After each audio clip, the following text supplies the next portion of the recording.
এগুলো তো আগে ম্যাক্সিমাম 40 টাকা 50 টাকা হালি ছিল, এখন এক চান্সে 80 টাকা, সাইজ বিভিন্ন বেদে 90 টাকা 100 টাকা 120 টাকা আলু চাচ্ছে, যেটা আসলে টু মাস, এত বাড়ার কথা না। এত দামে লেবু কিনছিলেন কখনো?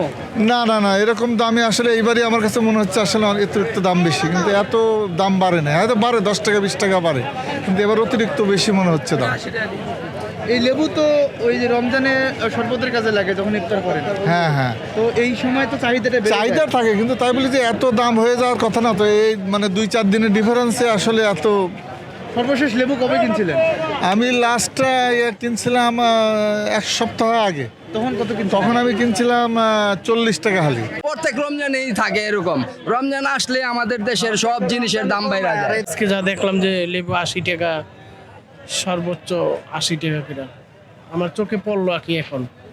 আর তারপর তো ভিতরে যাই না এখন পর্যন্ত, দেখা যাক ভিতরে যাই। কোন কোন জিনিসের দাম বাড়লো ভাই এই কয়েকদিনে? ওই শুধু লেবুর দাম আর শসার দাম বাড়তি। অনেকে ভাবে যে মালে মনে হয় আমরা হয়তো বাড়ায় ব্যস্ত আছি, আমরা লাভ বেশি করি, জিনিসটা তো এরকম না। আমগো কম থাকলে আমগো লাভ বেশি, কাস্টমার নেয় বেশি, আমগো সিল বেশি হয়, আমগো লাভ বেশি হয়।